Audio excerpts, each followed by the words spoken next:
Hello and welcome. We were discussing about topic arrest. In CRPC, arrest has been defined like we can have two kind of arrest, like arrest with warrant and arrest without warrant. या तो police के पास warrant होगा तब police arrest करेगी, या without बिना warrant के भी पुलिस अरेस्ट कर सकती है। सेक्शन 41 बात करता है जब पुलिस बिना वारंट के अरेस्ट कर सकती है। सेक्शन 70 to 81 बात करता है जब पुलिस वारंट होगी तभी पुलिस अरेस्ट कर सकती है। अगर पुलिस के पास वारंट नहीं है तो अरेस्ट नहीं कर सकती है। ऑब्वियसली अगर क्राइम जो है वो कॉग्निजेबल नेचर का है, कॉग्निजेंस है और कॉग्निजेबल नेचर का क्राइम है और नॉन बेलेबल है, देन बिना वारंट के उस एक्यूज को गिरफ्तार किया जा सकता है। इसका रिवर्स है, अगर नॉन कॉग्निजेबल नेचर का ऑफेंस है देन पुलिस के पास वारंट होना चाहिए। अगर वो ऐसा प्रतीत होता है कि नहीं व्यक्ति को अरेस्ट करना जरूरी है उससे पूछताछ करने के लिए, then he must have some warrant to execute. We will discuss in this in later. Also we will talk about the security कि कब सिक्योरिटी लगेगी व्यक्ति की, और सिक्योरिटी भी कई टाइप की होती है। अलग अलग एक्यूज के ऊपर अलग अलग तरह की सिक्योरिटी अप्लाई होती है और उसके बिहाफ पर व्यक्ति को एक्यूज को बेल दी जाती है। तो बेल के प्रोविजंस भी हम डिस्कस करेंगे फर्दर इन सीआरपीसी। आज हम अरेस्ट के टॉपिक को कवर कर रहे हैं।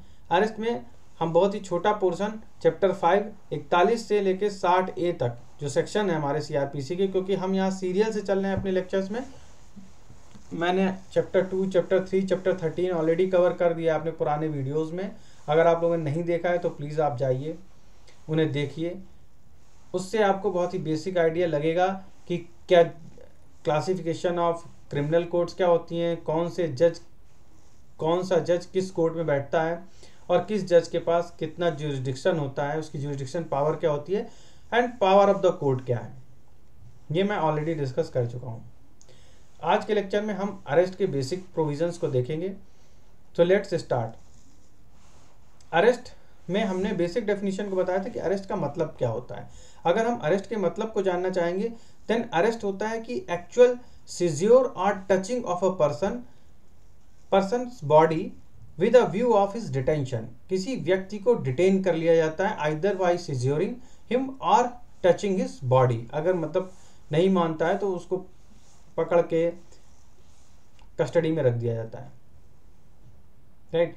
That is a basic normal English law. English law में अरेस्ट को इस तरह से डिफाइन किया गया है कि अरेस्ट कंसिस्ट ऑफ एक्चुअल सीज्योर और touching of a persons body with a view for detain him. किसी व्यक्ति को डिटेन करने के लिए उसकी बॉडी को टच करके या उसको सीज्योर करके अरेस्ट किया जा सकता है, राइट। लीगल अथॉरिटी में लीगल डेफिनेशन क्या है अरेस्ट की? As per the legal dictionary arrest की डेफिनेशन है a seizure or forcible restraint of a person to deprive a person from his personal liberty. किसी व्यक्ति को पर्सनल लिबर्टी से डिप्रीव कर दिया जाता है बाय सीज्योरिंग और रिस्ट्रेनिंग। सीज्योर करके या रिस्ट्रेन करके किसी व्यक्ति को उसकी पर्सनल लिबर्टी से डिटेन करना। It means when a person is arrested then the arrested person is taken into the authority empowered by law, and detaining of a person for answering him with the charges against him। यानी ये किसी व्यक्ति को अगर arrest कर लिया गया है तो उस व्यक्ति को लीगल अथॉरिटी के द्वारा अरेस्ट किया जाएगा और उसको डिटेन करके रखा जाएगा। और डिटेन किस पर्पस के लिए किया जाएगा कि वो उन चार्जेस का या उन कंप्लेंट्स का आंसर दे जो उसके ऊपर लगाए गए हैं, उनको डिफेंड करें।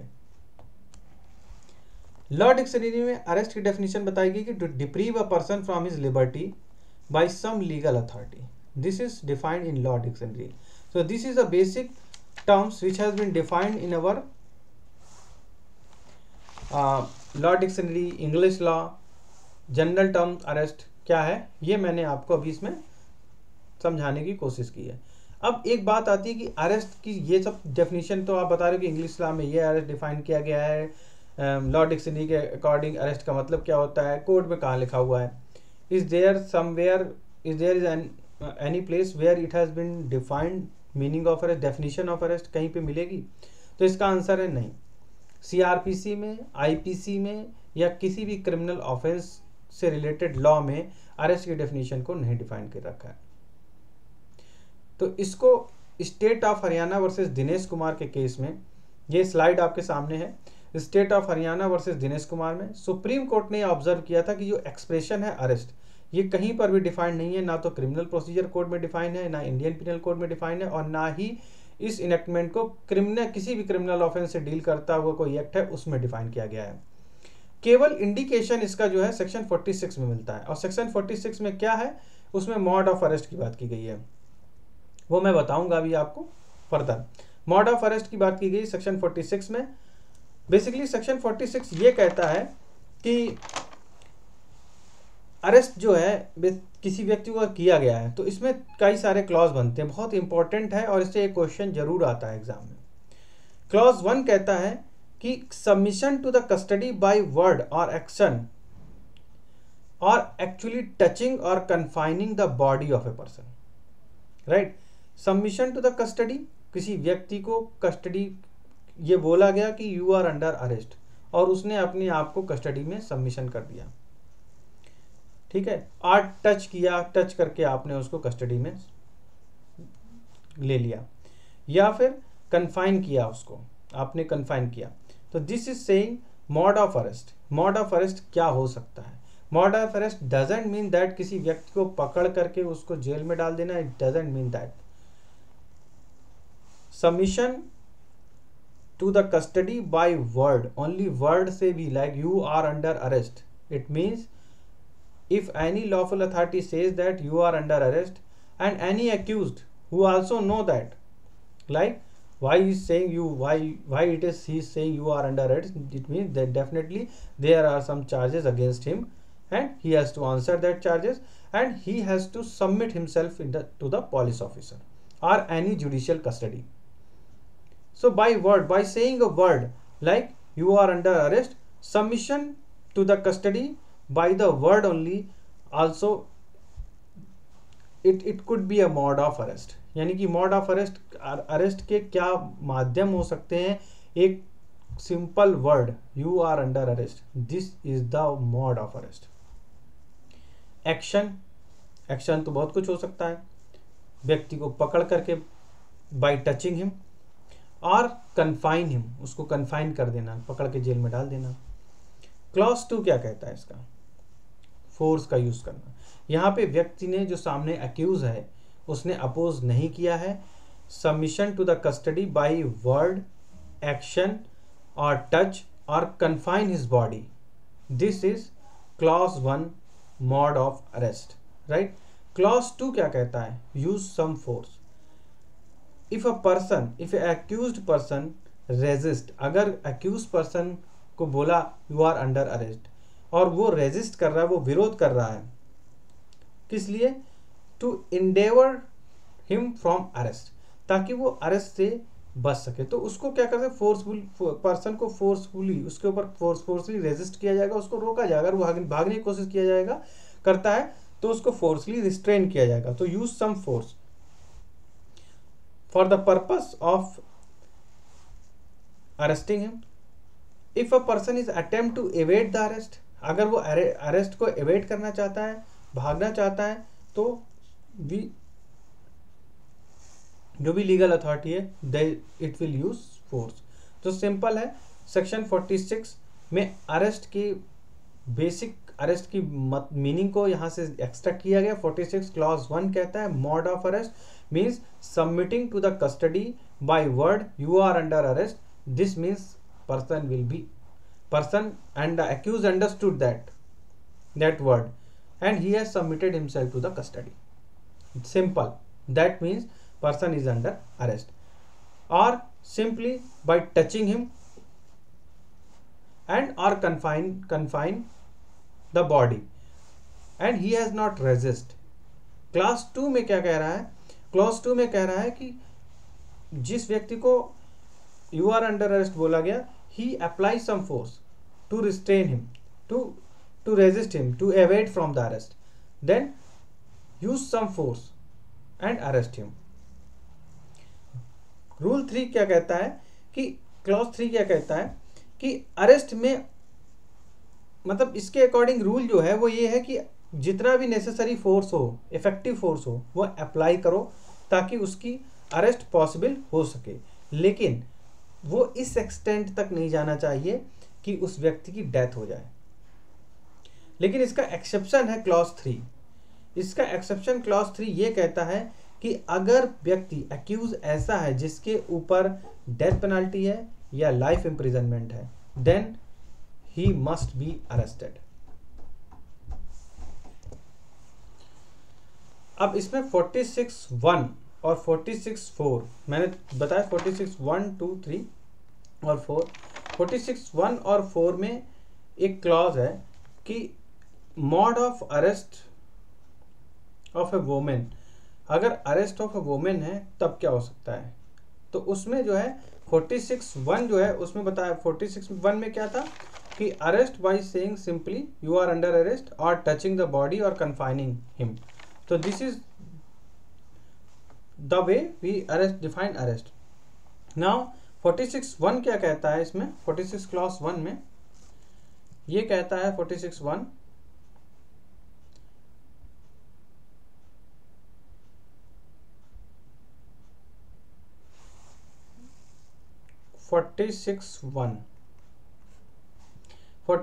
में है mode of arrest of A women.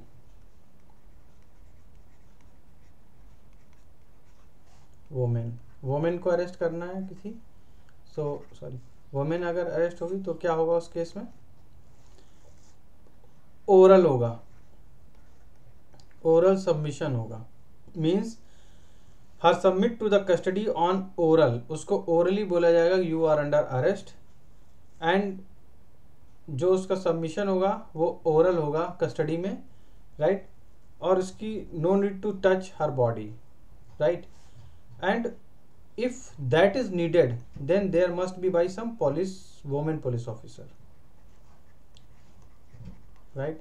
Submission orally होगा, right, and if touch is needed then that must be by some women police officer. Women police officer जो होगी उसके द्वारा ही टच किया जा सकता है। In special circumstances she may be physically touched, कोई स्पेशल सर्कमस्टांसेस होगा तभी हम उसको फिजिकली टच कर सकते हैं, राइट। सो हमने बताया इसमें अरेस्ट जो है वोमेन का, इसको हम अरेस्ट ऑफ वोमेन, इसको दो पार्ट में 46(1) जो है 46(1) हमने स्टडी किया था, इसको हम दो पार्ट में डिवाइड कर सकते हैं। अरेस्ट ऑफ वोमेन के लिए ओरल सबमिशन होगा यहाँ पे,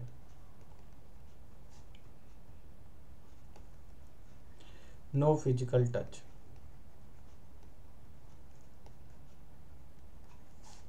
और दूसरा है if needed physical touch, she resist और something, then that must be by the women police officer, women police officer। अगर कोई स्पेशल सिनेरियो है, कुछ स्पेशल सर्कमस्टांसेस है, then physically touch or confined and it must be by the women police officer। लेकिन कुछ scenario ऐसे होते हैं जहां पे, जैसे कि इसमें 46(4) है, 46(4) में arrest of women by a man. So इसमें क्या होगा, अरेस्ट बाय वोमेन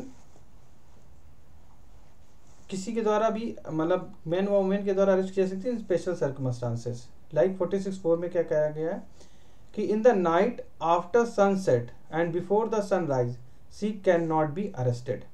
एक बहुत इंपॉर्टेंट क्लॉज है ये अरेस्ट ऑफ वोमेन 46(4। इसमें यह है कि नाइट में आफ्टर सनसेट, सनसेट जब सूर्य डूबता है उसके बाद से लेकर सुबह सूर्य उगने तक उसको वोमेन जो है उसको अरेस्ट नहीं किया जा सकता है, she can not be arrested. So there are some exceptional scenario, let me draw it in very clean way because this is very important. तो हमने वोमेन को अरेस्ट करने के लिए 46(1) बताया था। 46(1) में है कि women can be arrested oral submission, only oral submission, ठीक है, no touch. If body touch is necessary then it must be by some women police officer, right. इसका 46 क्लॉज 4 है। इसमें यह है कि number 1, in night after sunset and before sunrise उसको arrest नहीं किया जा सकता है। कोई भी वोमेन है उसको इन नाइट आफ्टर सनसेट और बिफोर सनराइज अरेस्ट नहीं किया जाएगा अनटिल अनलेस कोई स्पेशल सर्कमस्टांसेस नहीं है तो। और वो स्पेशल सर्कमस्टांसेस क्या हो सकता है? शी कैन बी अरेस्टेड, अगर कोई स्पेशल सर्कमस्टांस है तो she can be arrested by the women police officer by making a written report to the judicial magistrate. उसको वुमेन पुलिस ऑफिसर के द्वारा ही अरेस्ट किया जाएगा और रिटन रिपोर्ट जो है जुडिशियल मजिस्ट्रेट के पास जाएगी, वो भी जुडिशियल मजिस्ट्रेट फर्स्ट क्लास के पास, right, with prior permission of the court, और कोर्ट से प्रायर परमिशन लेनी पड़ेगी। इन नाइट फ्रॉम, अब लेकिन एक्सेप्शनल सिनारियोज क्या हो सकते हैं?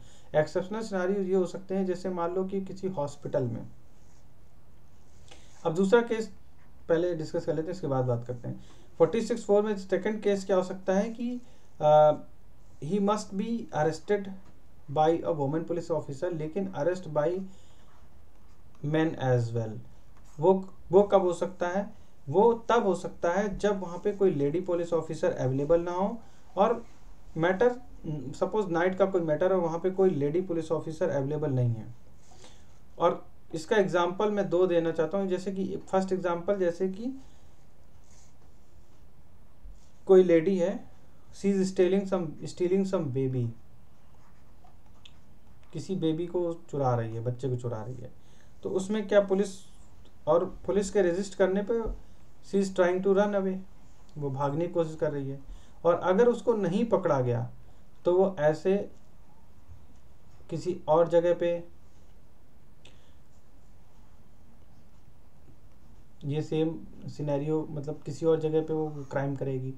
तो इसलिए वहाँ पे इस चीज़ का वेट नहीं किया जाएगा कि वुमेन पुलिस ऑफिसर है तभी अरेस्ट करे। उस केस में नाइट में अगर किसी भी हॉस्पिटल से कोई लेडी है, कोई बच्चे को स्टील कर रही है, तो वहाँ पे उसको अरेस्ट कर वो मैन पुलिस ऑफिसर के द्वारा भी अरेस्ट किया जा सकता है।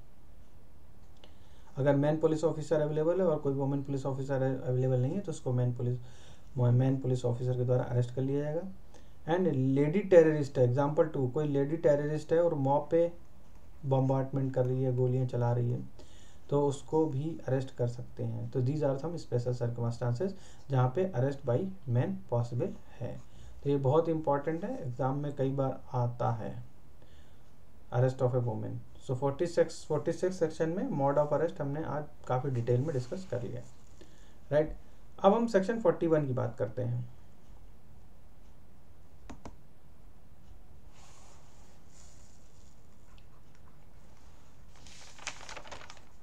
सेक्शन 41 क्या कहता है? सेक्शन 41 जो है ये, अगर हम अरेस्ट के बारे में अरेस्ट देखेंगे तो अरेस्ट में मैंने ऑलरेडी डिस्कस किया कि अरेस्ट को दो पार्ट में डिवाइड कर सकते हैं। एक होता है arrest with warrant,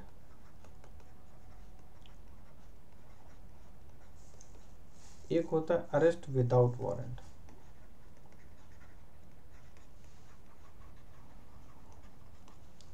arrest without warrant जो है ये सेक्शन 41 है तुम्हारा। इसमें क्या होता है, ये कब होगा? जब जो ऑफेंस है वो कैसा है, उसका नेचर क्या है ऑफेंस का? ऑफेंस जो है वो कॉग्निजेबल है और नॉन बेलेबल है। और विद वारंट कब होगा? विद वारंट है चैप्टर 6 70 से लेकर 81 तक।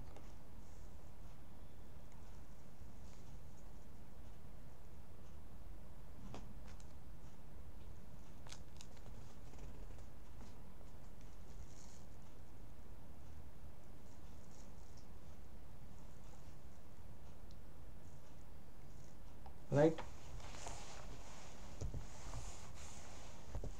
तो चैप्टर 6 जो है इसकी रेंज जो है वो 61 से लेकर 90 तक है, 91 तक। और इसमें जो 70 से लेकर 81 है, इसमें with warrant, arrest with warrant की बात की गई है। बेसिकली सीआरपीसी में जो 6 तरीके हैं जिसमें किसी व्यक्ति को कोर्ट के सामने आने के लिए विवश किया जा सकता है, किसी व्यक्ति को कंपेल किया जा सकता है तो ये चैप्टर 6 जो है process to compel the appearance, इसको बोलते हैं process to compel the appearance of a person.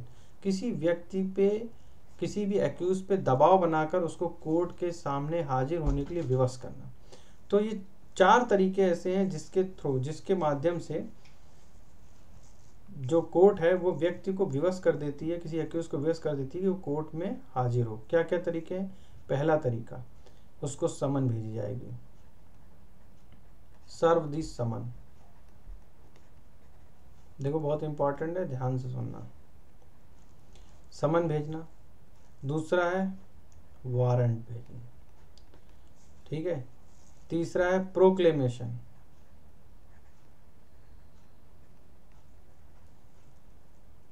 उद्घोषणा कर देना, पर्चे छपवा देना, ये एक अपराधी है और जहाँ कहीं भी मिले कोर्ट में हाजिर किया जाए इसको, राइट।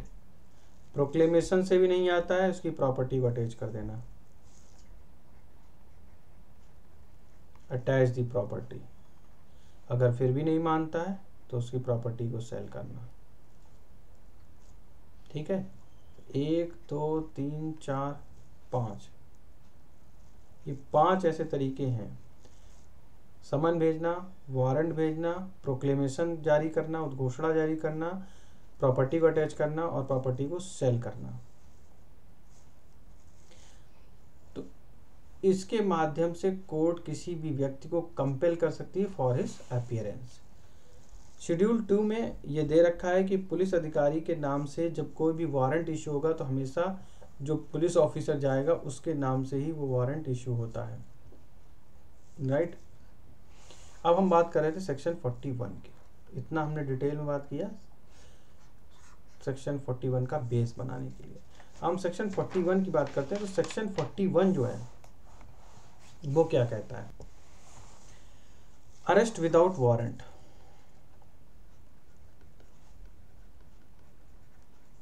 अरेस्ट विदाउट वारंट कब होगा? नंबर ए, कोई कॉग्निजेबल ऑफेंस हुआ है, कॉग्निजेबल ऑफेंस हुआ है in presence of police officer. Police officer के सामने कोई कॉग्निजेबल ऑफेंस हुआ है, तब कोई ऑफेंस है जिसकी पनिशमेंट जो है 7 साल तक की है। इसकी पनिशमेंट कितनी है? वो पनिशमेंट 7 साल तक की है और ऐसा ऑफेंस है जिसमें कॉग्निजेबल नेचर का ऑफेंस है, राइट। सी, 7 साल से ज़्यादा तक की पनिशमेंट वाला ऑफेंस कर दिया है किसी ने, जिसमें ऑफेंस जो है उसकी पनिशमेंट 7 साल से ज़्यादा है, right. We can it is defined in Barrett BA. C है प्रोक्लेम्ड ऑफेंडर। प्रोक्लेम्ड ऑफेंडर उद्घोषित अपराधी। डी है आपका स्टोलन प्रॉपर्टी। ई है आपका एस्केप, कोई भगोड़ा है, एस्केप है या ऑब्स्ट्रक्ट है, अभिरक्षा से भाग गया है। एफ है आपका डिजास्टर, आर्म फोर्स जो है शरणार्थी, डिजास्टर, आर्म फोर्स का कोई व्यक्ति है उसको डिजास्टर किया है, अभी त्याजक हो गया है वो। जी है आउटसाइड इंडिया, भारत के बाहर रहने वाला है लेकिन क्राइम जो है वो आउटसाइड इंडिया किया गया, उसका एक्स्ट्राडिशन किया जाएगा, प्रत्यर्पण विधि के द्वारा उसको भारत लाया जाएगा और फिर उसको दंड दिया जाएगा। एच है आपका रिलीज कन्विक्ट, रिलीज कन्विक्ट, छोड़ा गया अपराधी है, पता है बहुत खूंखार टाइप का अपराधी है, जब भी वापस आएगा या कोई भी रिलीज कन्विक्ट है और वो मतलब पता है कि वो बहुत खूंखार नेचर का अपराधी है और अगले 5 साल तक वो जहाँ कहीं पे भी रहेगा वो पुलिस को अपना एड्रेस, जो पुलिस कंट्रोल रूम है वहाँ पे अपना एड्रेस अपडेट करता रहेगा और अगर वो ऐसा नहीं करता है तो उसको अरेस्ट कर सकते हैं बिना वारंट के। तो ये हैं अरेस्ट विदाउट वारंट करने के, अरेस्ट विदाउट वारंट के मॉड। कॉग्निजेबल ऑफेंस हो रहा है in presence of police officer, offence जिसकी पनिशमेंट 7 साल तक है या 7 साल से ज़्यादा है। प्रोक्लेम्ड ऑफेंडर है, स्टोलन प्रॉपर्टी वाला केस है, स्केप, ऑब्स्ट्रक्ट है, डिजास्टर है, आउटसाइड इंडिया में कोई अपराध किया है जिसने बाहर कोई अपराध किया, उसको एक्स्ट्राडिशन प्रत्यर्पण के द्वारा लाया जाएगा और इंडिया में उसकी पनिशमेंट दी जाएगी। कोई रिलीज कन्विक्ट है और रिक्विजिशन में है, तो उसमें क्या है, यहाँ पे अरेस्ट विदाउट वारंट उस व्यक्ति के खिलाफ, उस अक्यूज्ड के खिलाफ जारी किया जाएगा। अब यहाँ पे 7 साल और 7 साल से ज़्यादा का क्या मैटर है, तो इसमें देखो ये ऑफेंस जो है ये कैसा है, कॉग्निजेबल नेचर का है। Let me describe in more clear way. Offence जो है इसमें कॉग्निजेबल नेचर का, एक में सजा जो है 7 साल तक की है और एक में सजा जो है 7 साल से ज़्यादा की है। तो इसमें 7 साल तक की सजा वाले के लिए भी अरेस्ट विदाउट वारंट, तो वो कब हो सकता है, जब पुलिस को किसी रीजनेबल कंप्लेन या फिर क्रेडिबल इंफॉर्मेशन या फिर रीजनेबल सस्पेक्शन है। रीजनेबल कंप्लेन है, क्रेडिबल इंफॉर्मेशन है या फिर रीजनेबल सस्पेक्शन है, संदेह करने का प्रॉपर कारण है, बहुत ही विश्वसनीय सूत्रों से उसको सूचना प्राप्त हुई है, रीजनेबल कंप्लेन है, या फिर 7 साल से ज़्यादा के मामले में क्रेडिबल इंफॉर्मेशन है और रीजनेबल सस्पेक्शन है, प्लस पुलिस को ये विश्वास है, he has reason to believe कि प्रॉपर इन्वेस्टिगेशन नहीं हो पाएगी अगर उस व्यक्ति को जुडिशियल कस्टडी में नहीं रखा गया, तो उसकी प्रॉपर इन्वेस्टिगेशन पॉसिबल नहीं हो सकती है। बहुत ही सिंपल वे में समझा रहा हूँ, थोड़ा सा ध्यान दो बस। प्रॉपर इन्वेस्टिगेशन के लिए उसको, या फिर इस पुलिस को रीज़न टू बिलीव है कि टू प्रिवेंट, कि अगर उसको नहीं पकड़ा गया, उसका पकड़ा जाना बहुत ज़रूरी है फर्दर ऑफेंस, कि कोई दूसरा अपराध ना कर दे वो, to prevent the further offence. और एविडेंस जो है उसको कंसील कर सकता है, एविडेंस को डिसअपियर कर सकता है, अगर उसको नहीं पकड़ा गया तो वो एविडेंस को गायब कर देगा।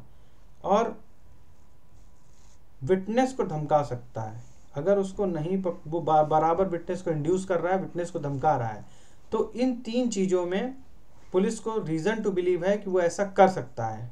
अगर नहीं पकड़ा गया तो फर्दर ऑफेंस कर देगा, या तो एविडेंस गायब कर देगा, या विटनेस को इंड्यूस कर देगा, विटनेस को लालच दे देगा, या विटनेस को डरा धमका देगा। तो इसलिए उसका ये सब रोकने के लिए पुलिस को उसको गिरफ्तार करना जरूरी है, तो पुलिस बिना वारंट के गिरफ्तार कर सकती है। और तीसरा रीज़न क्या हो सकता है, पहला ये मतलब या तो 7 साल तक अगर है तो रीजनेबल कंप्लेन होनी चाहिए, कंप्लेन रीजनेबल होनी चाहिए, क्रेडिबल इंफॉर्मेशन होनी चाहिए, सूचना जो ऐसा नहीं किसी ने भी कह दिया कि नहीं उसके खिलाफ ये है उसको पकड़ लो, नहीं, क्रेडिबल इंफॉर्मेशन होनी चाहिए, विश्वसनीय सूत्र है पुलिस के, उनके थ्रू उनको जो जहाँ पे भी कोई घटना हुई है पुलिस ने अपने जो अधिकारी हैं उनको भेजा है और वहाँ से उनको रिपोर्ट मिली कि नहीं हाँ सच में मैटर हुआ है, और वहाँ से उसको ये लगा कि नहीं इन्फॉर्मेशन तो क्रेडिबल है और इनको बुलाना चाहिए, तो रीजनेबल कंप्लेन है, क्रेडिबल इन्फॉर्मेशन है या रीजनेबल सस्पेक्शन है, और 7 साल के ज़्यादा के मैटर है तो क्रेडिबल इन्फॉर्मेशन है, रीजनेबल सस्पेक्शन है, प्लस पुलिस ऑफिसर को ये विश्वास है, रीजन टू बिलीव है कि प्रॉपर इन्वेस्टिगेशन नहीं हो पाएगा अगर इनको नहीं पकड़ा गया, और उसको ये लगता है कि अगर नहीं इनको पकड़ा गया तो वो फर्दर ऑफेंस कर सकते हैं, एविडेंस को छुपा सकते हैं, विटनेस को इंड्यूस कर सकते हैं। थर्ड है कि प्रेजेंस इन द कोर्ट, अगर उनको नहीं पकड़ा गया तो प्रेजेंस नहीं, पुलिस ऑफिसर की गारंटी नहीं है कि वो प्रेजेंस करा पाए कोर्ट में, वो भाग जाएगा। तो कोर्ट में प्रेजेंस कराने के लिए उनकी हाजिरी कोर्ट में जरूरी है, तो उनकी कोई केस है कोई तो उसकी हाजिरी चलिए, तो इसको एश्योर करने के लिए भी उसको बिना वारंट के पुलिस अरेस्ट कर सकती है। तो ये सेक्शन 41 था, काफ़ी लंबा सेक्शन था, वीडियो काफ़ी बड़ा हो गया, तो हम बाकी ये सेक्शन अब नेक्स्ट वीडियो में कवर करेंगे। Thanks for watching. अगर आपने हमारा चैनल अभी तक सब्सक्राइब नहीं किया है तो प्लीज़ इसे सब्सक्राइब कर लीजिए, बेल का आइकन दबा दीजिए ताकि समय समय पर आपको नोटिफिकेशन प्राप्त हो सके। Thank you.